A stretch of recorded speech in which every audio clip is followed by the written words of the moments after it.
Hi, hello, வணக்கம். நான் doctor Hema, yoga மற்றும் இயற்கை மருத்துவர். டயபெட்டிக் பேஷண்ட்ஸ் ஃப்ரூட்ஸ் சாப்பிட்லாமா? அது எப்படி சாப்பிட்டா சுகர் அதிக அளவில் ஏறாமல் இருக்கும் அப்படிங்கிறத பார்க்கலாம் வாங்க. சுகர் பேஷண்ட்ஸ் கிளைசமிக் இண்டெக்ஸ்னு சொல்லக்கூடிய சர்க்கரை குறியீடு குறைவாக உள்ள பழங்களை எடுத்துக்கலாம். அது என்னென்ன பழங்கள் அப்படிங்கிறத இங்கே லிஸ்ட் போட்டிருக்கேன். அந்த பழங்களோடு சேர்த்து உங்களுக்கு அது ஜிஐ வேல்யூவும் கொடுத்துருக்கோம். வெண்ணெய் பழம் அப்படிங்கிறத அவகேடோ அப்படின்னு சொல்லுவாங்க. கொய்யா, பப்ளி மாஸ் அப்படிங்கிற கிரேப் ஃப்ரூட், ஸ்ட்ராபெரி, நாவல், பேரிக்காய்,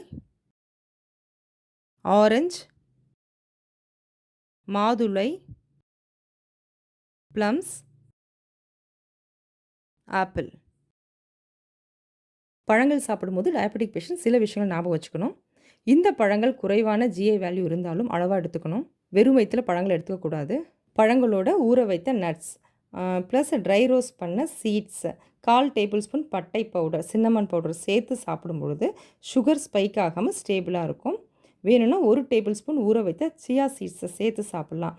இந்த சியா சீட்ஸில் ஃபைபர், ப்ரோட்டீன் இருக்கிறதுனால நம்ம சுகர் லெவலில் ஸ்டேபிளாக வச்சுக்கிறதுக்கு ரொம்ப ஹெல்ப்ஃபுல்லாக இருக்கும்.